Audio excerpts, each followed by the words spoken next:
দর্শক, আসসালামু আলাইকুম। কেমন আছেন সবাই? আজকে যে বিষয়টা নিয়ে আলোচনা করব সেটা হচ্ছে রাজীব শাহর মসজিদ নিয়ে যে ভাইরাল টপিক, সেই বিষয় নিয়ে। তবে আহ, টপিকটা ভাইরাল হলেও টপিকটা বাসিও হয়ে গেছে।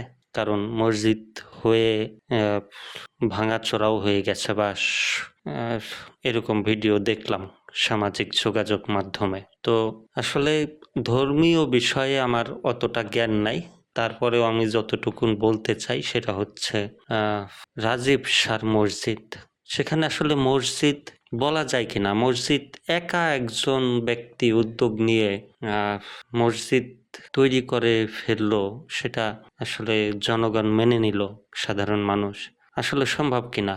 মসজিদ তো আসলে সবাই মিলে 10 জন বসে কথাবার্তা বলে জায়গা নির্ধারণ করা হয়, তারপর আরো অনেক কার্যক্রম থাকে। যাই হোক, সেটা হঠাৎ করেই হয়েছে।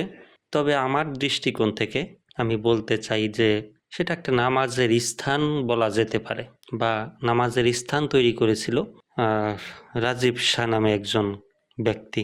তো কন্টেন্ট ক্রিয়েটররা সেখানে গিয়ে ভিডিও তৈরি করে, নানান রকমের পোস্ট, টাইটেল, ডিসক্রিপশন দিয়ে ভিডিও ভাইরাল করে।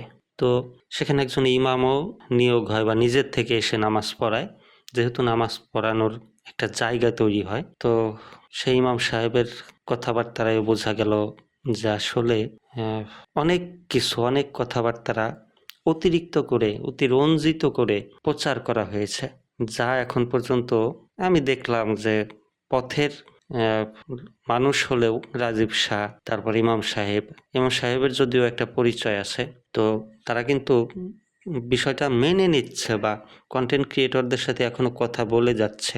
যদি অন্য কেউ হতো তাহলে কিন্তু আহ, এত সহজভাবে কেউ কথা বলতো না। ভাইরাল মিজানের দিকে তাকিয়ে দেখেন, আরো অনেকেই কিন্তু সামাজিক যোগাযোগ মাধ্যমে ভাইরাল হয়েছে। তারা কিন্তু কন্টেন্ট ক্রিয়েটরদেরকে এত আশ্রয় প্রশ্রয় দেয় না যতটা না এই রাজীব শাহর ইমাম সাহেব দিয়েছে।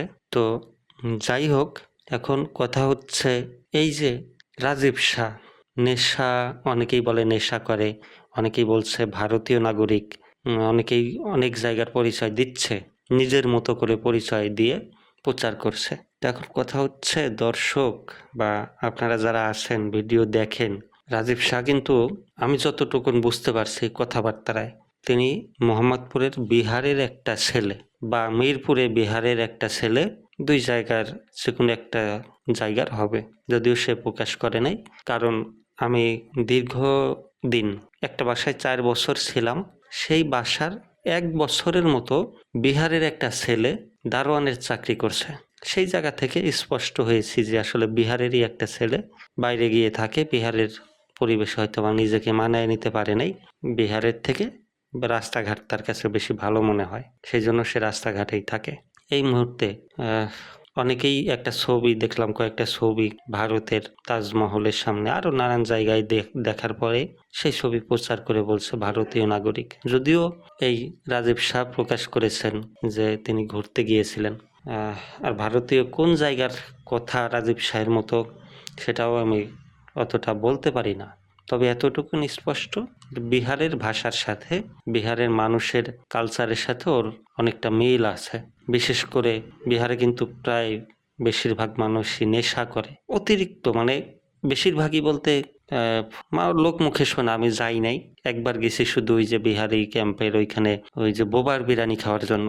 তো ওইখানে ওইরকম পরিবেশ দেখি নাই, কিন্তু মানুষের মুখে শুনছি ওইখানে অনেক নেশাদ্রব্যর কারখানা, পাচার, বেচা বিক্রি, এইসব ঘটনা ঘটে থাকে, যদিও আমরা মাঝে মধ্যে পেপার পত্রিকায় দেখে থাকি। তো আহ, বিষয়টা আপনারা দর্শকরা অনেকেই মন্তব্য করেছেন, নানান ধরনের মন্তব্য।